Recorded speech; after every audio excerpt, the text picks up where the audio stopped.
இன்னைக்கு என்னுடைய பேஷண்ட் சொன்னதை உங்கள்கிட்ட ஷேர் பண்ணுறேன், அவ்வளோதான். சரியா? 3 விஷயம் பேஷண்ட் சொன்னது. சரியா? ஒன்று வந்து கிட்டத்தட்ட ஒரு 3 வருஷமாக அவங்களுக்கு சுகர் இருக்கா. இப்போ 40 வயசு ஆள் ஃபோன் பண்ணது, ஒரு 3 வருஷமாக சுகர். ரெண்டாவது, ஒரு 6 மாதத்துக்குள்ளால, கழிஞ்ச ஒரு 6 மாதத்துக்குள்ளால 10 கிலோ வெயிட் குறைஞ்சிருக்கு. கழிஞ்ச ஒரு 6 மாதத்துக்குள்ளால 10 கிலோ வெயிட்டு குறைஞ்சிருக்கு.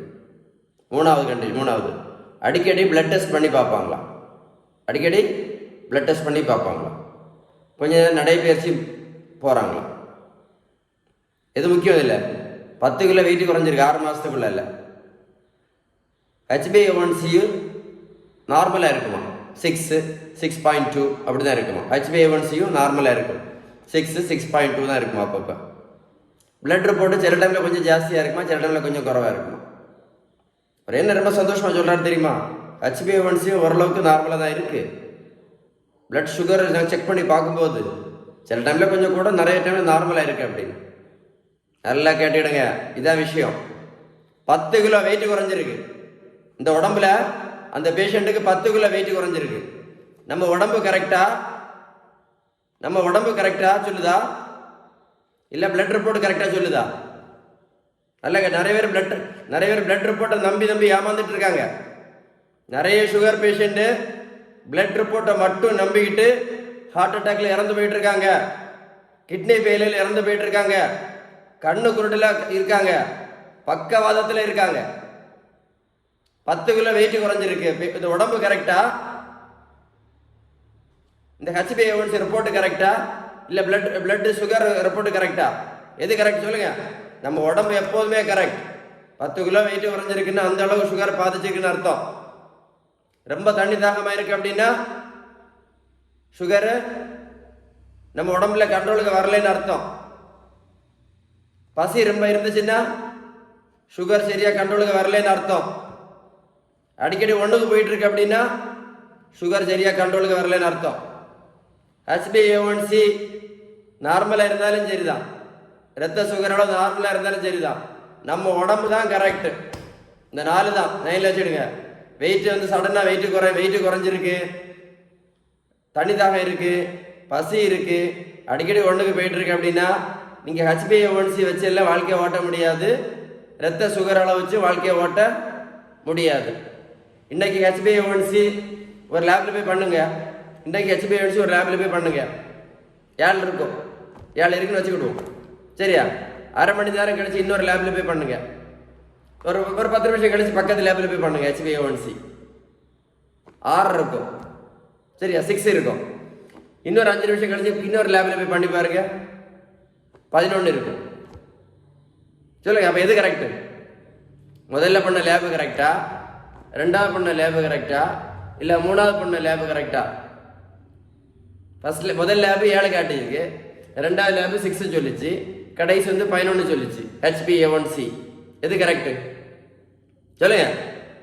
முதல் லேபில் பிளட் சுகர் வந்து வெற வயதில் 90 இருந்திருக்கும். 5 நிமிஷம் கழிச்சு பார்த்தா இன்னொரு லேபில் எவ்வளோ இருக்கும்? 140 இருக்கும். அதுக்கு பக்கத்து லேபில் பார்த்தீங்கன்னா வெற வயதில் எவ்வளோ இருக்கும்? ஒரு 110 இருக்கும். இன்னொரு லேபில் போய் பண்ணி பார்த்தீங்கன்னா வெற வயதில் 250 இருக்கும். ஒரே நாளில் நீங்கள் டெஸ்ட் பண்ணி பாருங்க. 4 லேபில் போய் டெஸ்ட் பண்ணி பாருங்க.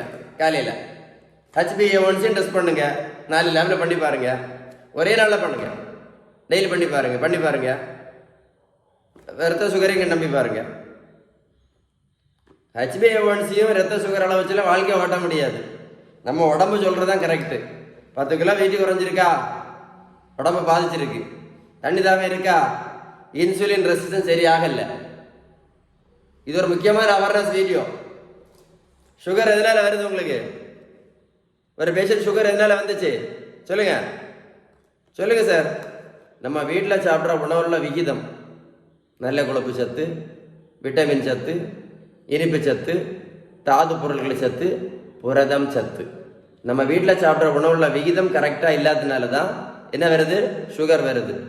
அதனால சுகரை நிரந்தரமாக சரி பண்ணணும், சுகரை நிரந்தரமாக கட்டுக்குள்ளே வைக்கணும், ஹார்ட் அட்டாக் வராமல் தப்பணும், கண்ணு குருடு வராமல் தப்பணும், பக்கவாதம் வராமல் தப்பணும், கிட்னி ஃபெயிலியர் வராமல் தப்பணும் அப்படின்னா நீங்கள் செய்ய வேண்டியது HbA1c மட்டும் கிடையாது.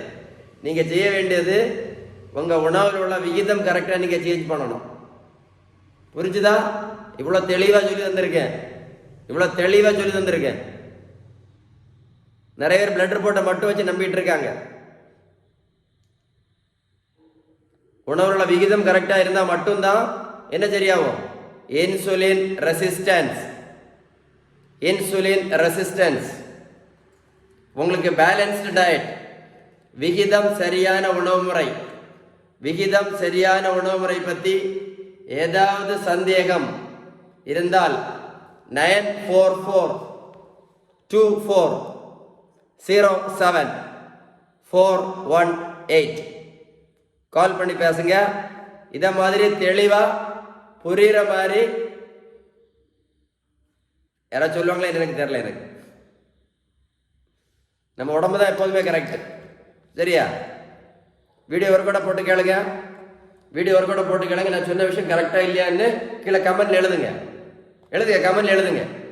அப்போ எனக்கு புரிஞ்சுவிடும் இல்லை. இது ஒரு முக்கியமான அவேர்னஸ் வீடியோ. எவ்வளோ சுகர் பேஷண்ட்டு மாத்திரையும் இன்சுலினும் போட்டுக்கிட்டு வாழ்க்கையை நாசம் பண்ணிட்டு இருக்காங்க.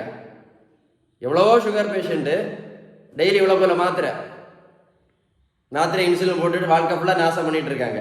இந்த வீடியோ நீங்கள் ஷேர் பண்ணீங்க அப்படின்னா இந்த உலகத்தில் ஒரு ஆளுக்காவது பிரயோஜனமாக இருக்கும். ஷேர் பண்ணுவீங்களா? நல்லா யோசிங்க, மனசாட்சியை தொட்டு பாருங்க, யோசிச்சுட்டு ஷேர் பண்ணுங்க. Stay tune.